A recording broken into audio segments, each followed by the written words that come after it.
welcome to LOA Today. I'm Walt Thiessen here with Rita Giganti and Linda Armstrong. Today is Friday, May the 8th, 2020, 4 p.m. New York time, and wherever you are in the world, thanks for joining us for another episode of LOA Today, your daily dose of happy. And we're happy to be continuing our exploration over the last few weeks of a book that Rita dug up for us from 1939. I still can't get over the fact that I hadn't heard of this book before.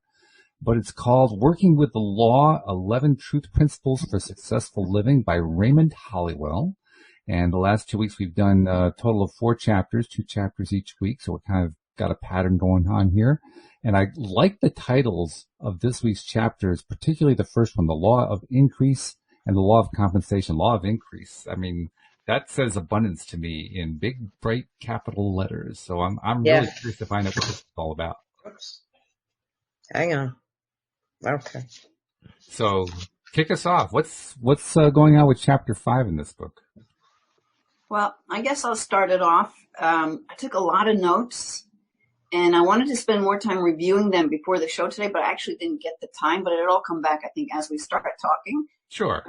Because it's funny how there's so many little gems throughout this book as you're reading it, and new light bulbs go off. And sometimes it doesn't even make sense, but energetically it's speaking to us, I think, just by reading it. Mm-hmm. It bypasses the mind is what I'm trying to say. You know, the energy just comes in. But my first note that I wrote here was about, it refers to the law of increase and the magical genie. I love that. Yeah. And it says magical genie enables us to use the law, God, because God is the law in this whole book, more clearly. And he goes into talking about praise and how praise is complementary to faith. So praise, and he gives examples too, like when you give praise to a little kid, they want to work harder for you. Mm-hmm. Right? So when we give praise, which could maybe even be said as gratitude, but it's even more than that, we're allowing that energy to speak into the universe through that energy so that more of that magic can come through. So that's like a really little summary of it. I did highlight one part here, and I don't remember why, but I'll read it because it's right at the beginning when he's talking about praise and the genie. But it says, in truth, we may not believe in fairies, but we know there is a principle equivalent to the magic lamp. No, it is not something material that we can carry about and rub at will to find little genies do our bidding. It's an understanding which enables us to use the law more clearly. And in using it, we stimulate our good and bring about much for our pleasure and happiness that seems like magic or miracles. But then this understanding is the act of praising God, the law, for that which we desire, and invariably the fulfillment of that desire is speeding up to almost magic proportion. So this kind of ties into all the access consciousness stuff. It's like when you're always talking to the universe and you're asking questions, you're not trying to figure it out because God, the law of the universe, knows better than you, right? So you just ask these questions and allow the magic to come in. So that's like, I can take that whole way teaching and totally put it into this magic genie thing with faith and praise. Mm-hmm. And like even my house needs some repair here and there. And so I'm just putting more and more love into it. Because sometimes things just magically come into place where boom, that thing can be fixed, or suddenly you find the time or you find the funds, or someone offers to do something. You never know how it can come. Right. Instead of getting locked into how you think it should come, or how can it come? I don't have this, or right away it's the negative aspect of it. Yeah, and thinking you have to stick to a certain plan, why not allow the magic to inspire, and so you can alter your plan. If you're a person that has to write things down and you're so frustrated with trying to stick to the whole thing, well, why not allow the magic to come in and maybe rearrange some of those things, take some off the list for you? I don't know. I feel like it just frees you up when you can look at the magic maybe in some of the ways that he's talking about here. And that's just the first thing he said. Yeah, it's, for me, I'm very familiar with this piece because, and here's the difference, because coming from the background I came from growing up in my house, you praise Jesus for his, so that he would like it. That's how they put it to us, right? This was, you're not praising him for yourself, but in the book, it teaches you different. It teaches you, no, the praise is for you to lift your energy up so that you can connect to God. Not that God could care less if you praised him or not. He doesn't need your praise. What he needs is for you to connect to him. And by praising, by, either with song, chanting, whatever it is, like I'll run around just affirmations, chanting them, and thanking and all kinds of things. And I'm in thanksgiving of what's happening now, what I know is coming, not so much of, because when we give thanks at Thanksgiving, right? We're giving thanks for the past year, right? But why not right now? Why not in the future, right? So that Spirit says, oh yeah, she already knows that she deserves this. Here it is. Now you can have it, right? Right. Yeah. I love that point. I love the praise part because it makes you feel good. By making you feel good, you lift your energy, you lift it right to God. And then anything can happen at that point. Yeah. So one of his quotes, he says, praise opens the gates of heaven and the doors of blessings. And he does have a whole section where he talks about self-praise, because a lot of us can praise everything else, but not ourselves. Right. And that's really, really important to have that. That Thanksgiving part that Rita's talking about. I kind of wish I'd heard this when I was younger, because I love the whole point. Because when I went through my personal transition away from the Christian church, one of my reasons that I gave to the people who were involved in the church was, this whole thing is about praising God. Why does God need to be praised? And they couldn't give me a good answer. I'm thinking, wow, wouldn't it have been great if I had had this answer when I was 14 years old? I mean, that would have been life changing, just knowing that. Right. 100%. Like it doesn't influence how God feels about you. Right. God loves you no matter what. Right. So the praise is for you to lift yourself up, not so much to lift him, her up, however you want to look at that energy. It makes so much more sense. It makes tremendous sense that way. Because of course we're the ones who need to lift ourselves up. We're the ones who need to get into the high vibe place, as we call it. That's it. And we automatically, by doing that, draw all the good to us automatically. It's like he describes it as, this is law. This isn't, you can't break the law. You know what I mean? Like if you break the law, it's not going to happen that way. This is why sometimes people repeat mistakes, or things in their lives, or, there's patterns in their lives because they haven't been able to change them yet. When they follow the law, those patterns get broken. New ones get made. Ones that are better for you. Make sense? And I like the way you phrase it, that you can't. Not that you shouldn't, but that you can't. No. Because even when you think you're breaking it, you're not breaking it. You're just drawing in the stuff you didn't want. It's just, that's right. You can't avoid it. It's just not possible to avoid it. So get on the other side of it so that you can bring the good stuff. So here's two things he says about that is your God a God of tears, of grief and anguish and pain? ? Right? No. God is the giver of joy and peace and happiness and love. Right. You can only get what you expect, for the unchanging law is ever working to supply you. Prayer should not be, this is where some people get stuck, right?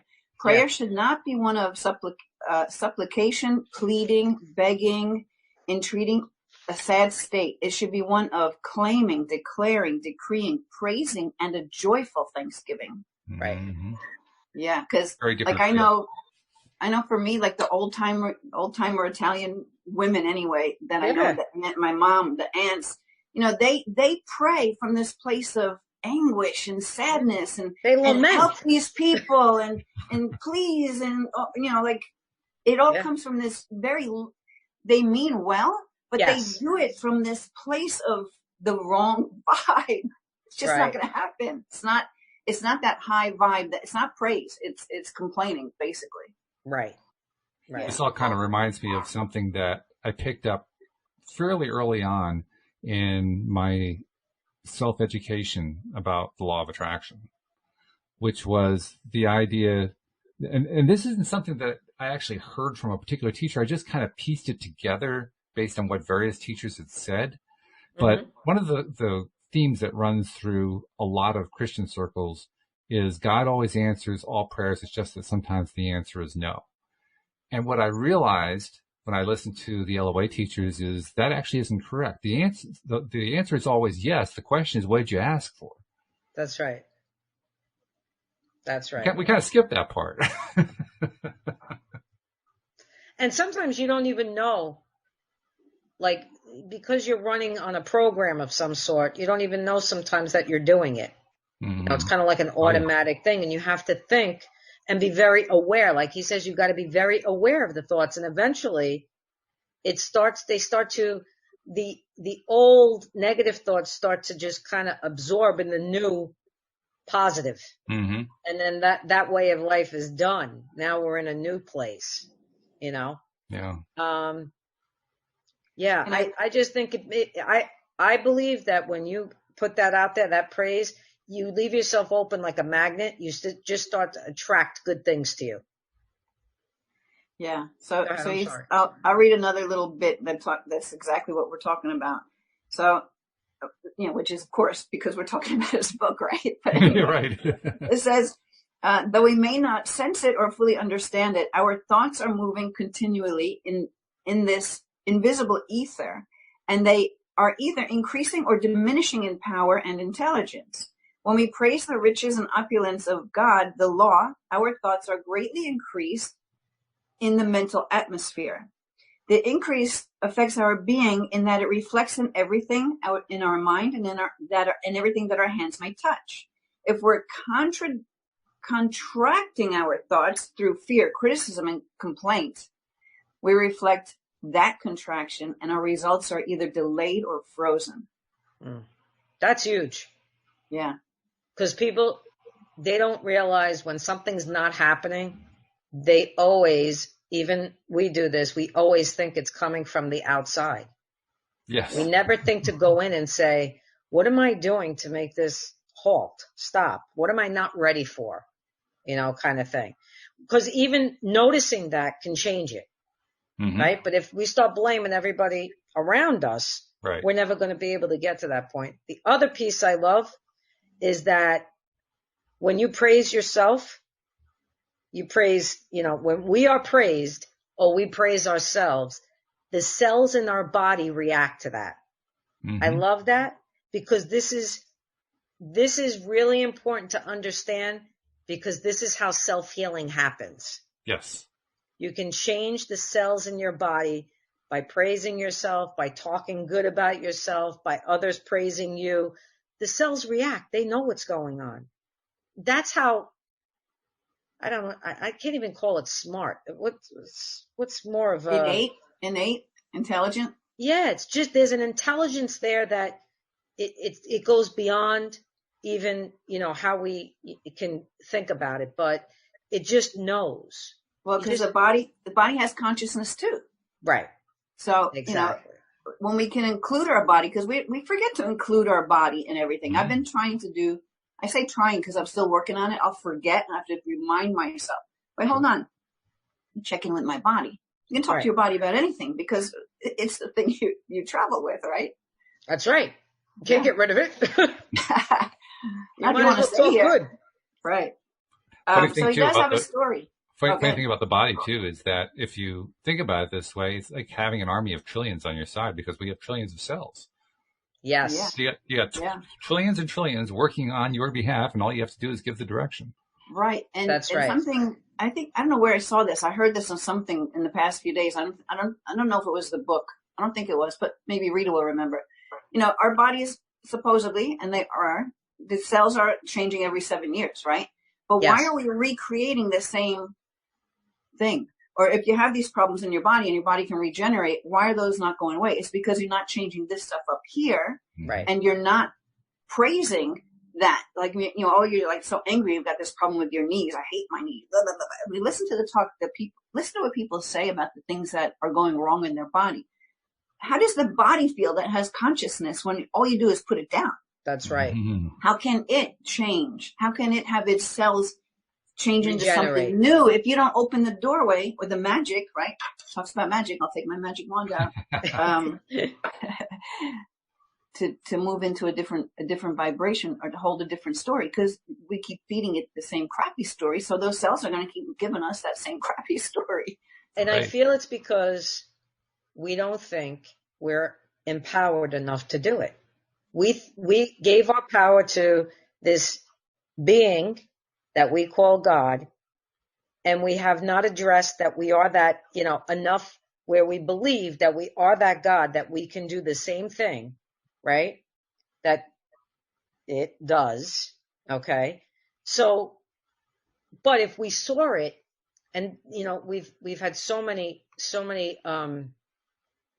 things outside of us that we could see, not us, but maybe like when we talk to a plant that looks like it's, not doing well, and we talk kind to it and we talk nice to it and we build up the energy around it, all of a sudden the plant comes back to life. Yeah. Right. So there is a story about a guy in his car. Yeah. But I'll just say, the way I healed my rotator cuff, and that was like the doorway opening me to get into healing. Gradually that came about. But I healed it through just sending this energy, this essence, this feeling of love into the shoulder. So I did. 2 months, boom. I almost had the surgery, but I had this message, I can heal myself, and that's what I did. Right. That's fabulous. So the cells were like, okay, I'll get on board with that. Mm-hmm. That sounds good to me. That's it. It's that belief. It's Yeah. that belief that you can do it. So Believing and seeing it. Remember we talked about that last week. Yeah. Yeah. So here's the story about the car. He says, one man told me that while driving, he heard a clicking noise develop in the rear of his car. He talked to his machine and praised it to get him home safely and without delay. He drove some 30 miles and rolled into the driveway safely. When he tried to move the car further, he discovered a broken axle. But it got him home with the broken axle anyway. A woman wrote him stating that she was weary looking at an old carpet that had seen better days and had given good service. She tried the praise method and began to speak kindly to the old rug. Within a few days, she had word that a brand new carpet was on its way from Colorado, and that same week she received 3 smaller rugs equally as new. Wow. Her husband, upon seeing the contrast with the new floor coverings, decided hurriedly that they must have a new suite of furniture. So all in all, the law worked, and by praising the old rug, she has a newly furnished living room. So whether the changes are inanimate things or in individuals, it matters not. So long as the desired results are obtained, the law works without discrimination. That's right. That's great. That the law works without discrimination. That is perfect. It's like, doesn't matter who you are, where you come from. If you practice it the right way, it works. If you don't, it works. Yeah, and if you practice it in a negative way, it works. It works. That's what I'm saying, yeah. It's equal opportunity abundance is what it is. That's right.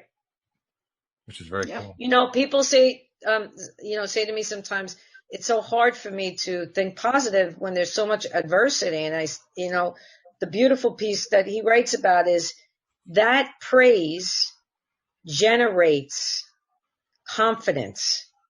It strengthens your faith. It builds assurance for you. Keep praising it, even in adversity. Keep praising it, because it's going to shift. Mm-hmm. It's going to shift no matter what. I was telling you before we came on the show today, Rita, how I had gone shopping and I wasn't really looking forward to going into the stores with the fear and the masks and all that kind of stuff. But by the same token, on my way to the store, I was doing exactly what you were talking about. I was putting in my mind and getting excited about really feeling how great it's going to be when we get back to where we were before, where nobody wears a mask into a store. Everybody's, they're smiling because now we don't have to wear masks anymore. How great is this? And, nobody's concerned about getting sick. They're all feeling so much better about their own self-confidence, about what's going on in their lives. Everybody feels like, oh yeah, we're in good health. It's an entirely different vibe. And I did that knowing that I might not see that when I was in the store today, but it didn't matter because I Right. was putting out something that was going to be powerful and was going to in some way help people Effect. that I couldn't even see. Right. Absolutely. That was perfect to go in like that, you know? It helped me too, by the way. Made it a Yeah, lot easier to go because do you weren't the right. shopping. You weren't crazy Yeah, about going in, so you lifted your exactly. own spirit to do it. In fact, interesting, my perception was the shopping went quicker. Oh, really? Yeah. That's cool. Yeah. And in the past few weeks, it seemed like the shopping was dragging on and on because of all that fear that was there. So it did cut Right. through to me in a way that I didn't really kind of expect in advance. Well, no surprise that it happened right before this show, Yeah, right. so that you could share it, right? That's true. Did you guys see that meme? Kind of like the namaste, the light within me sees the light within you, but it was like the mask within me protects helps the mask within you. I don't know, something. Anybody I see didn't that see one? I hadn't it. seen that one. No, that's cute. No. Yeah. Hey, before we move on to the next chapter, Josephine Sure. actually typed some questions in here that are somewhat related, and I think she's actually doing some research. She actually uses our show to inspire herself with the poetry that she writes, which I think is really Oh, cool. that's awesome. Nice. Yeah. But anyway, she says, first of all, have you heard of the theory about us being spiritual descendants from the divine feminine Sophia? I listened to a couple of Gaia TV talks about that. What's the name? Sophia. Sophia. No, I haven't heard that. Okay. I mean, there's been many of the feminine energies like Mary Magdalene, the Blessed Mother, Mm-hmm. who have done initiations and have been able to uplift the feminine energy. And there's a lot of that now happening where more of the feminine energy is coming in. Mm-hmm. But I haven't heard Sophia, no. Okay. And then for both of you, she asked, and this is a question she asked on Wednesday. Cindy had heard of this person. She said, have either of you read anything by Gary Zukov? She says, I've been on a Zukov kick the past few weeks. She read Seed of the Soul and Heart of the Soul and now listening to Soul to Soul. So are you great Zukov fans? Yeah, he's Yeah. great. Yeah. I love his stuff, He's like, how would I describe? I like for me, he's very endearing. His Well, writing. She said he talks He was about all being students of the Earth School, which she agreed with. Yeah, that's what I this think is. he wrote Seed of the Soul like quite a while ago, and he was on Oprah. I think they talk about it in the beginning of the book, when nobody was really out in the public talking as much about this when his stuff came out. So that was pretty interesting. I enjoyed Seed of the Soul. I didn't read the other ones. Yeah, he's a pioneer in this kind of stuff. So he's got great stuff. If anybody's interested in reading and likes to read, his stuff it's enjoyable and it's understandable. It's something you can connect to for sure. It's not out there. You know. That's the mark of a good author, somebody who can really break it down into terms that are just everyday conversation rather than something that comes out of, where someone PhD can't program. really. Right. Yeah, that makes a big deal. Oh, something else too I wanted to mention about the law of increase. Yes. Which is what we've been talking about. I mentioned this in one of the earlier shows, actually two of the earlier shows this week, how, I mean, you even alluded to this last week, Rita. At one point you were talking about money supply and how, as money supply increases, it affects pricing and all this kind of stuff. Right. And I had realized, I've talked about this before, that the 2009 banks that were too big to fail had basically transitioned in a new paradigm, because for the first time in economic history, a monetization of debt, in other words, an increase of the money supply by creating debt, by basically the Fed buying back the quote bad debt from the banks that were too big to fail, had gone into the economy without any kind of pushback, like in the form of a bond market crash or stock market crash or an inflation or some kind of a negative event. For the first time, the market said, "Yeah, okay, we're all right with that." Mm-hmm. And I've been thinking about that lately, and thinking in terms of the law of increase. one thing that I've really been noticing is the law of supply and demand has always been about this balance between supply and demand. But in the last 10 to 20 years, actually maybe 20 to 30 years, largely tied to the development of technology, there has been a gigantic increase, particularly in services, but also in goods. There's like this abundant supply of stuff that's out there. Mm-hmm. And that actually kind of terrifies economists because they're concerned that when the supply gets too big, then the prices start to come down, and then they say, well, now you're going into a recession. But I look at that and I say, that sounds awfully like abundance to me. Mm. And so when you're talking about the law of increase, I'm thinking, we live in a society where that is, it's kind of like we passed a tipping point, beyond which, like, there's no going back. It's not like there's going to be this big crash where all of a sudden stuff stops being produced. In fact, Right. stuff's being produced in massive amounts, overabundance. It's like everybody's becoming an entrepreneur these days. Right? That wasn't true 20 years ago, but all of a sudden, all this entrepreneurship bouncing around all over the place. And that's just going to continue. So to me, that's just another indication of this law of increase. It's out there. We just have to pay attention. You have to tap into it like everything else. Yeah. You have to tap into it and know that, you may think, oh my God, I can't get paper towel. I can't get toilet paper. I can't get yes, you can. Yeah. You can. You can put that energy out there. We found it. Oh, yeah. You know what I mean? It's a matter of putting the energy out there, knowing that there's enough of everything. That's right. That they may tell you that there's not because they're looking to scare you, but that's just not the truth. And even your experience may tell you that. You see the shelves empty, so your experience is telling you, no, there's a shortage. Well, Louise and I went out on one of the days where there was this big shortage and we needed some of the stuff that was there. We got it. Yeah. It was actually the first place we went to. It was pretty wild. Yep. With what you were just saying with people, it's almost like people are realizing and stepping more into their power and starting to follow their true desires. And that's why more and more of these types of businesses are coming about that no one would have thought about earlier, especially the younger kids who are coming in and creating these huge empires on something that you would never have thought you could make a business out of, like YouTube videos while I'm riding my motorcycle. Some of these have 1 million followers and they're promoting all kinds of stuff, but really what they're doing is just giving their joy to other people to watch. I mean, there's a lot of different things like that. People building houses, you're watching the whole thing all the way through.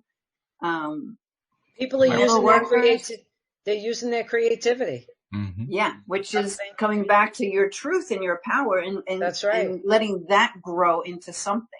And there's something for everybody. I mean, my wife found something when she told me about it, my eyes practically rolled like, really? You're enjoying this? But she was loving it. Apparently, somebody has put together a television show that follows a crew around that clears storm drains. When a street fills up with water because the drain's full, they clear the drain. And the whole point apparently is to watch them clear the drain so you can see the whirlpool as the water flows it down into the grate and clears the street. Okay. Well, I never thought of that as entertainment, but Maybe on some level it's an energy healing because you're letting your junk go down that drain with That's water. right. Why not? See ya.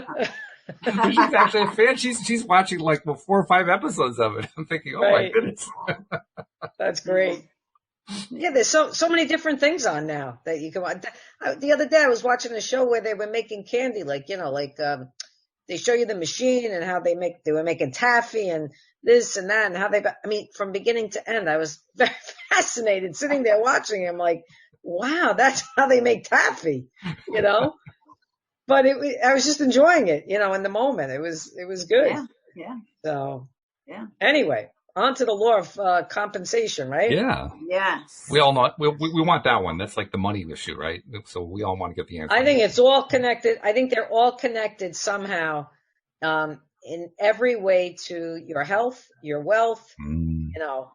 It just this principle seems to be connected to progress, growth, development, evolution. Without the law of compensation, we would not be able to have those things. Okay. Yeah. And the key again is your thought process. That's the bottom line. If you know that you have a habit that, you don't like, or you're obsessed with it, or it possesses, and you know that you're not the master of your own life. That's the bottom line, right? So you have to look at that.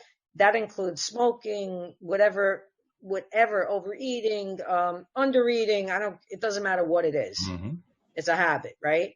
So if that is in control of you, then you are not the master of yourself at that point. So you need to change your vision. You need to change your thought process for it to begin to change. And it takes time. Like people think I think a lot of people think, oh, I don't understand. It's been 2 weeks. Nothing really changed. Yeah. It took you a lifetime to get here. You know what I mean? Like 2 weeks. 2 weeks. That's like a spit in the bucket. Like, just have some patience, because this is not an easy, nobody said it was easy, but it doesn't have to be easy. It should be enjoyable. Enjoy it, whatever it is. Yeah. Even if you have to do it for the next 3 months, enjoy it. Right? Yeah. So, he talks about how this law is a law that is truly those who help them. How does he say it? The law helps those who helps themselves. Yeah, the law helps those who help themselves. And basically it's talking about really what we're saying, just changing those thoughts, even a little bit. Like, it's another place he talks about how success comes through those changes you make in your thoughts, of course, right? Of course. And not to put blame out. It's like when things aren't going right, a lot of people tend to want to throw blame out there. But, everybody, I think, listening to this show knows everything's a mirror. Whatever's going on out there is really a reflection of what's going on in here. So you always have to come back to or even ask the questions, how can I change this? What can I do that will make, or what is great about this that I'm not seeing that I can then piggyback on that energy of the positive side of whatever the situation is? Because there's always going to be some kind of positive side. And there's positive sides to this whole thing that's going on right now. Okay. Oh my God. Yeah. 100%. But we could either think about that, or we could think about all the nonsense that the media is trying to have you believe, where the world's coming to an end. It's like, what do you want? What do you choose to? Where do you choose to put your energy? Right. Exactly. And I tell people, just write all the stuff in your life that's great right now. Just write it all down. Start praising it, because you'll watch the change like immediately when that happens. And sometimes you have to write it down to really see, and feel what you're writing. Some people just thinking isn't enough. They need to see it. Needs to come in several different forms, which that's fine, But if you consistently, I think you're right. I mean, thinking isn't enough. You do have to feel it. And I think that's probably the biggest mistake that people make. Even when they try, they're only abstractly thinking about it. Okay, I've had this thought in my head. There it is. But there's no connection here. Yeah. That's the thing. Exactly. They go, oh, I just have to think good thoughts. Okay. But there's no heart connection to it. And that makes all the difference in the world. Yeah. I think he goes, I'm sorry. I think he goes on to say too, if there's unpleasant things coming up in your environment, in your existence, then there's parts of you that are lying dormant or are totally neglected that you aren't bringing up and out, because really we're abundant, right? So, and again, it goes back to, let's praise the things that are good, right? Stop focusing our thoughts, because it's so easy to get wrapped up in that web of thoughts of how everything could go wrong. Sure. Why not take that power, because we can do that like this. Let's just flip it and do that on the positive side. Yeah, absolutely. I do like the point he makes about competition. I am not that person. Like I believe there's enough to go around for everybody. Even if I had 10 psychics on this block, I know that there's enough people in the world that would be calling me and all 10 other psychics we'd all have enough business is what I'm saying. Nobody would have to compete with each other. Nobody would have to be like, oh my God, this person's going to take all my, I firmly believe that when you put that energy out there of competitiveness, that you want to undercut somebody or take what they have away, you unleash something on yourself that's not pretty. And it ends up always coming to bite you in the ass. So you have to understand that even if you had this podcast and 10 other people had similar podcasts, you're going to get 1 million listeners anyway. You know what I mean? Sure. Because if you put the energy out there, you're getting them. And there is a story, if I remember, I could try and find it, but where he's talking about some guy who is starting a business, is competing with these other businesses on the same street or whatever. And he was doing from that energy of having to outdo them. and he grew his business. Some of them went out of business, but within 2 years, he crashed and his business closed because he didn't have the right energy to really feed that business. He had the energy to annihilate everybody else. Annihilate them, that competitive energy they had. Yeah. So that got him there, but he couldn't stay there. Boom, right. He went down. It couldn't sustain him. Yeah. It couldn't sustain him. Yeah, because a great quote from the book is, one cannot build upon the substance or the virtue that another has created. You can only build upon your own. That's true. So it's gonna, and I'm sure this man, had to learn a great lesson. Some people will learn from that, and others will be the martyrs and the victims, and oh my God, everybody's against me and that kind of thing. So hopefully he learned, and he's in a better place. It's very much like what Linda said a moment ago about people who cast blame. Yeah. Because really the blame comes right back on yourself. You just don't necessarily notice it. People who blame actually usually don't notice it. Otherwise, they probably wouldn't keep doing it. But the same thing holds true with what you're talking about here with that competitiveness. I found in my own life, because I've done a number of different businesses, those businesses that I've gone into where I wanted to defeat the competition were the ones that failed. Yeah. The ones that succeeded were the ones where I didn't even think about the competition. Right. I mean, it just didn't even occur to me. It wasn't part of the thought process at all. So yeah, I 100% echo what you're saying because that's been my experience. I think you can have a good energy in competition though, and then it would be good because it's not like you're trying to annihilate. Maybe you're learning and growing and giving ideas out. Like I can know a ton of coaches that did something that worked really well. Oh wow, that's great. I'm going to build on that too. But it's a whole different energy. Yeah.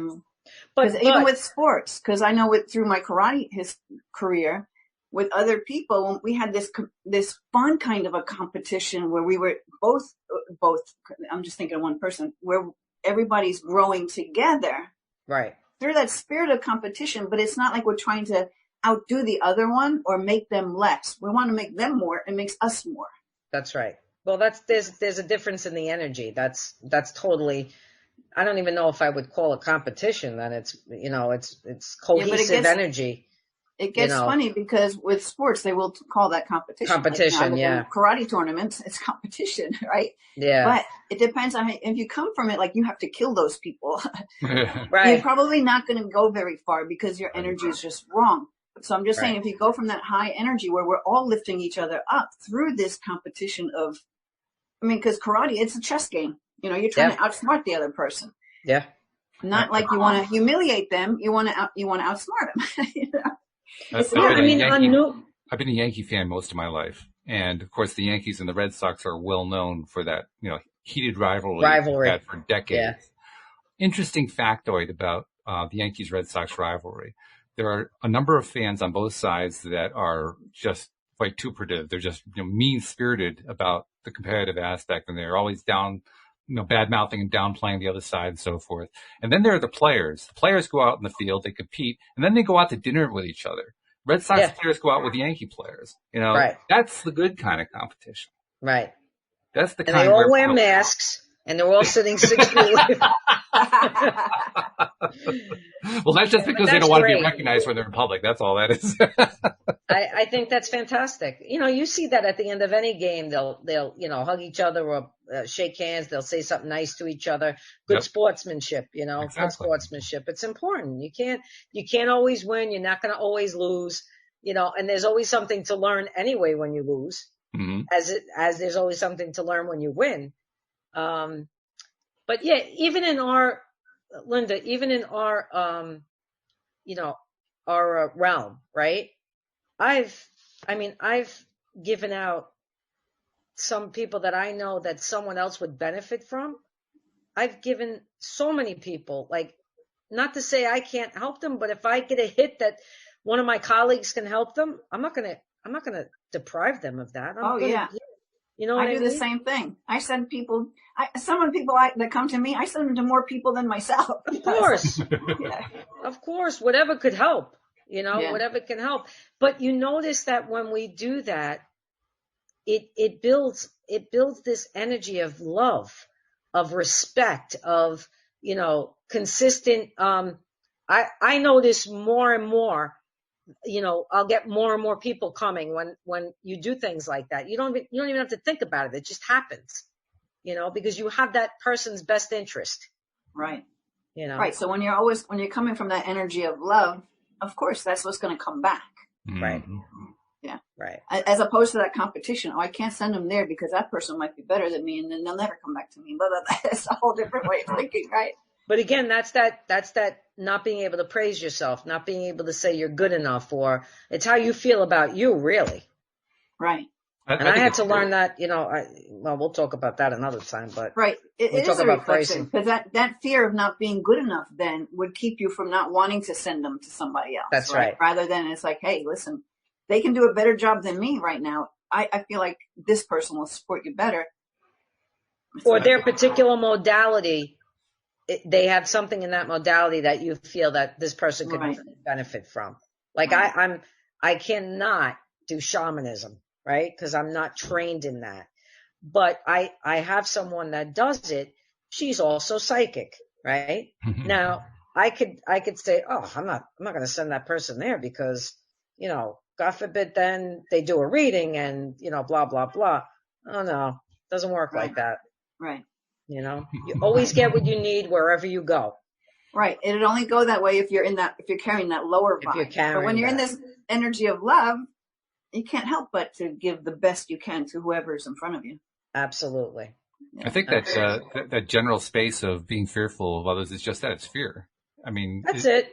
We talk about, we're being competitive. I don't want to send somebody to my competitor, but we're really just afraid when we're in that space. Yeah. And when we understand it that way, to me anyway, that says to me, oh my God, that's something I want to stay away from, because I know whenever I'm in that low vibration place, which I generically call the fear place, right? That kind of covers the whole range of negative emotions, just calling it fear. Well, absolutely. That's where all the things go wrong. That's where I get the opposite of what I'm looking for. That's where I get the stuff I'm trying to avoid. And God knows the amount of energy you use by using that fear. Oh, you know what I mean? Like you use so much more energy when it comes to that. It depletes you. It really does. Yeah. So I highlighted something here. I'll read it because I think it ties into the part we're talking about now. And Rita, maybe you can take it to where it takes you. So he says, you must earn what you receive or you cannot keep it. If an individual appears to do so, it will not continue. For in accordance with the law of compensation, the person will find his true place. Or as a popularly expressed quote, like water, he will find his true level. Or you can't keep a good man down. In truth, the only bar to your advancement is your own unfitness. In other words, he who more than fills his present place will sooner or later be advanced. Were it not for this principle, there could be no progress, no growth, no development, no evolution. So really that's knowing your value, holding your place. But if you come from this lower energy of lack, really not, it's kind of what we're just talking about. What do you get, Rita? Yeah, I agree. I don't think you can have, you become stuck. And, like it talks about not being able to evolve. Well, the whole idea of coming to this earth is to evolve, right? We're in a big school here learning how to evolve, right? So we can stay stuck. We can choose to stay stuck in one place and not move because of fear. Or we can choose to say, you know what, I'm going to take a step, even if it's one step, because it says God helps those who help themselves. One step forward, and you watch all the help will come from spirit, from around you. It's the law. It's an automatic thing. Right. And I like how this flows, because the thing I'm reading while you're saying that is to blame your difficulty on outer conditions or on other people is not correct. It is not the law. It is you who are wrong. The law is not wrong. No. The law will do what it does. Your interpretation of the law. Right. Yeah. It's your interpretation of it. And again, it can be the way you were raised, belief systems that were given to you. You have to, at some point, you have to discover who you are, regardless of where you were raised or who instilled what in you. Right. I love the last. Go ahead, Wolf. Isn't it funny how we can get into that space and we forget how to climb out of it? Yeah. Because it's so easy, right? I mean, we have so many influences that kind of drive us to the negative vibe place by default. And then we get there And then we say, well, I don't know how I got there, but how do I get out of this? I mean, I feel miserable. Nothing's manifesting the way I wanted to. Nothing's working out the way it all feels terrible. What do I do? And that's where, you have to have a strategy. I think you have to have something that you can kind of fall back on as like your go-to. I mean, do you have a go-to that you know, well, Linda, you were talking earlier about how, you were having kind of a down week. What was your go-to to climb out of that? Meditating and healing and doing energy work on myself. Mm-hmm. That will always, even just sitting and just calling in the light and allowing yourself to feel that energy come in and wash through your whole, I just like to let it wash through me, send the lower energies down into the earth and expand that energy out. Mm-hmm. And then in that space, when I can feel my energy so expanded, then I just talk to, whatever you want to call that energy that is out there. And I do healing work. Yeah, that's a good thing. That's really good. By the way, I want to recognize somebody else who's posted in the live stream. This is somebody who we don't see often in the live stream. I'm glad he's here. His name is Daniel. And I'll share first what he wrote. He said in regard to what we were talking about earlier, he said, I once heard that the origin of the word competition means to struggle together or to strive together, which I thought was a very the strive is the part we like. Yeah, I like it. It's really good. But I also want to recognize him for something else, because Daniel is also a member of our Pivot Pals group, which is associated with the show. And one of the things we've been doing in that group it's kind of fallen off in many ways. A lot of people aren't doing it anymore, but we were using it as a place to focus on stuff we want to manifest and going in on a daily basis and, revisiting and getting into the space of reimagining whatever the little vignette is that we're trying to make come true. Daniel has been the most dedicated person in that group. And yesterday, he goes in every single day and he comments on his original vignette saying, okay, I'm focusing on it again. I'm doing it again. Yesterday was day 100 for him. He's been doing it for 100 straight days. Good for you. So congratulations, Daniel. I mean, you are the champion right now of Pivot Pals. I mean, you're doing so good with that. That's great. Yeah. Well, you know what? Maybe this is a good segue for this next part of the book we could talk about.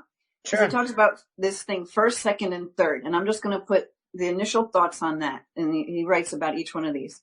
But so the first thing that you consider is, do you expect something for nothing? Mm-hmm. Second, are you a bargain hunter? Mm-hmm. I love it. And the third one is, do you begrudge spending money or paying your bills? Yeah. We got to look at the energy behind those three. Absolutely. Mm-hmm. Yeah, so I know. Listen. We all know someone that, how you go out with friends on a consistent basis. You always know there may be one of those people. I know them, that, they don't want to pay for anything. They'll either eat off your plate or somehow they go to the bathroom when the bill comes because they don't want to be, they're takers, right? So I think we all know somebody or have known in the past somebody like that. Yeah, I'm a firm believer of you pay for what's yours. You pay your way in life. That's just the way it is. Well, even the bargain hunting thing, I think the way he talks about it here too is when you're trying to get something for nothing and you're ripping off. Sometimes people don't consider what it might take for that business to actually put that product out, or maybe they only make 2 cents on the damn product anyway, and you want to try and save 5 or whatever, where now that guy's losing 3 who's actually giving you that service. Like, you got to look at that some way when you want to get something for nothing, or, because everybody loves bargains, but to what degree? Like, are you doing this from an energy like, that store is, they're loaded and they're ripping me off anyway, so how can I rip them off by whatever, Right. Think about that. Like when I've gone back to stores because they didn't charge me for something because I didn't want to have that on my energy that I got this thing. 100%. That cashier might be the one, or who knows what, that has to put that money out for me. Right. Yeah. Right. Whereas some people are like, oh, screw them. That was their mistake. Right. Yeah. So it's the energy behind that, because what are you promoting then? Then you're in alignment with being cheated. So what's going to happen in your life? You'll get cheated. Yeah. And I know what that one feels like. I've been there. I've had painful experiences with that, and it's not a good vibrational place to be in. Oh yeah. I get it. It's good. And yeah, the last one is about paying your bills. Yeah. Yeah, that was an eye opener. How do you say it? I got excited today about paying bills after reading it. Okay. Yeah. I I've actually learned that one anyway. quite a while ago. So I'm always, when I'm putting the money out, even if Yeah. it's hard, it's like, no, okay, I'm changing the energy around that. Yeah. Yeah. Today was like, what an eye opener. Yeah, I'm going to enjoy paying my bills from now on. Mm-hmm. Yeah. Absolutely. Right. The other thing I've learned about bill paying, particularly, I really applied this a few years ago when we were in desperate financial straits, really bad. And it was based on a recommendation from one of my co-hosts, and I can't remember which one it was. It may have been Cindy, I'm not sure. But I made it a practice as soon as the bill came in to pay it, not let it sit around. Because what happened was if I let it sit around, there was an energy associated with the unpaid bill. Yeah. It just kind of built over time. Right. Whereas when I paid the bill right away and even tried on occasion to do like you were just saying, to actually build a positive energy about it, I ended up feeling entirely different about it. I mean, the financial situation immediately didn't change, but the way I felt about it changed. And that created a longer term shift that did change over time. It has improved substantially over time. Yeah. Just from doing that one little activity. Yeah. So I have a question for both of you and whoever's listening. Does anybody think about that when they don't have money, they don't have a lot of money, right? But they freely give to a charity, even though they don't have a lot. But then when they have money or they've come into some money, they tend to hold back in giving. Has anybody experienced that? You mean not give more when you have more? Right. No, I've seen this. I've seen it. So that's why I'm asking. That's not familiar to me. I can't say I've experienced that or even heard about that. That's an interesting phenomenon. What's that? That's an interesting phenomenon. I hadn't heard of that one. Yeah. So is that because they think that if they give even the smallest amount that they have, it'll bring more to them? But then when they get the more, they're stopping the program. Right. They maybe it feels like kind of like, you know, I've done this. I've gone to the casino, right? And I put out I'm winning $1,000 tonight. I put a limit on it, right? Because that was my comfort level, right? If I thought, I'm going to win 10 grand tonight, and I really had that energy in there, I would have won 10 grand, right? But I put out the energy of $1,000 and I won it. Okay. So by me putting that limit, because I was afraid to ask for more because I thought, I'm never going to get 10 grand, but I'll get $1,000, you know, by me putting that limit got me exactly what I asked for. But it didn't, one of my purpose is it didn't set up the energy for me like, oh, that means I could ask for more. It was like, I got what I asked for, but that was it. It kind of like was dead after that. See, so I had to learn from that and say, no, I have to keep my energy open to be able to receive more when I go. Right. It's kind of like Abraham, right? It takes no different energy to create a button or a castle. It's the same amount of energy. It's all energy. So, yeah. Exactly. It's the thought in the head that says, there's no way that's not going to happen. Well, then it won't. You're reminding me of a co-host who used to be on the show about 3 years ago, I think it was. His name was David Bartkey. And David, every single week, would come in with another story about how he went to the casino and won. And it was like week after week, every single week. Yeah. He was going to the casino and winning. And very often the stories were along the lines of what you're talking about, that he would hope to do at least this much. And he would get at least that much. And then it would just keep coming and coming and coming and coming. Yeah. Yeah. Well, love that. I'm going to read this story, and it has to do with a guy turning $10 into thousands. Ooh, okay. I like that. Yeah. So it says, often when we get to a low level, we begin to tighten up on our purse strings. We begin to hold back. This is like closing the faucet, limiting the supply from pouring into you. I remember a man telling me of a time when he had an urgent need for $1,000. He had put $10 bill in his purse, and he was holding on to that bill like a drowning man to a straw. For days, he said he carried it about with him afraid to spend it in fear of being broke. Suddenly occurred to him that he was pinning his faith more on the $10 than he was on the true source of supply. He was closing this faucet with the mere $10 bill. It had grown to become a fearful obstruction. When he realized this truth, he sat down at once and he mailed the bill to a nearby church. And following the release of that bill, supply began to flow into him. Before that week was out, he received his $1,000, enough to pay for the month's obligations, and he added, "Never since has supply failed to flow to me, for I learned my lesson." It's holding on to it so tight, right? And so that was limit. So it's like $1,000. Yeah, I can do that. Yeah. No more. It's doable, right? But no, you got to be able to think more.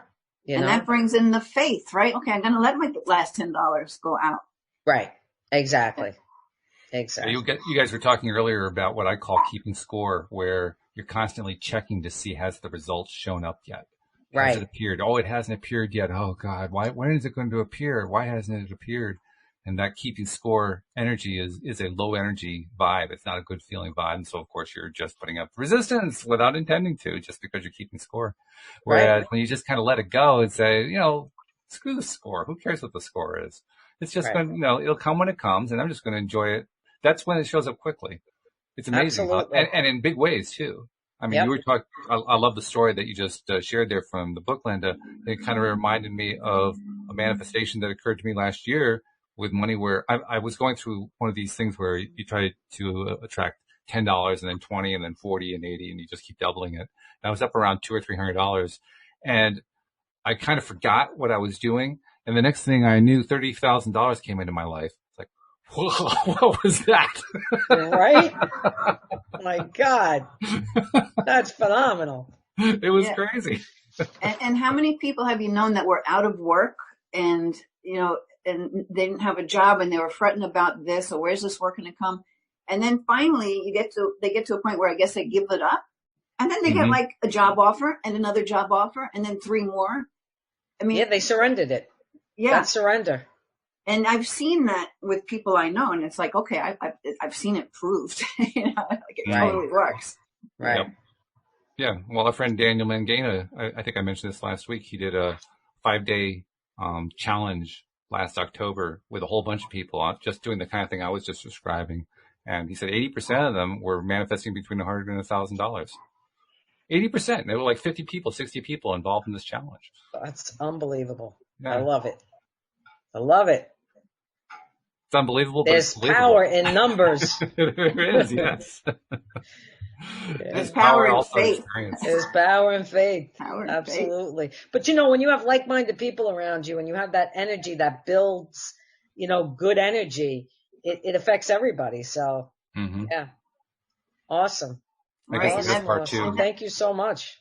The best part was the stories that came along where he was kind of tracking the stories that the people were telling, and it would be things like, somebody would come up to them on the street and hand them the money, that kind of stuff, just like really out of the blue kind of craziness. Right, right. You get it going, and then all of a sudden everybody else starts picking up and doing the same kind of thing.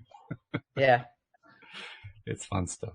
Hey, you mentioned earlier how it's valuable to feed a lead to somebody else who you might have thought of as a competitor, but the other person can take care of it better and so forth. And it reminded me of something that I had been doing for quite some time, but I haven't done lately. So I'm going to do it with you ladies right now. I want you to tell listeners how people can reach out to you in case they want to reach out to you for your services. Okay. Linda, go, babe. lovemylife.coach. You can find out anything you need to know about me on my website, the different things I offer. You can hook to my YouTube channel. It's all there. Easy peasy. Cool. Yep. You can reach me at spaceofgracehealing.com, or you can just email me at spaceofgracehealing@gmail.com. And everything is on the website, or if you need to ask a question, you can just reach out that way. That's fabulous. And we got one last comment from Jeffrey. Jeffrey says, thank you for the show today. It definitely spoke to where I am vibrationally. I am encouraged to start using the skills and tools and gifts to raise. I love it. That's awesome. So thank you, ladies. Thank you, live streamers. Thank and you. especially thank you to our podcast listeners as well. We'll see you all next time here on LOA Today. Goodbye, everybody.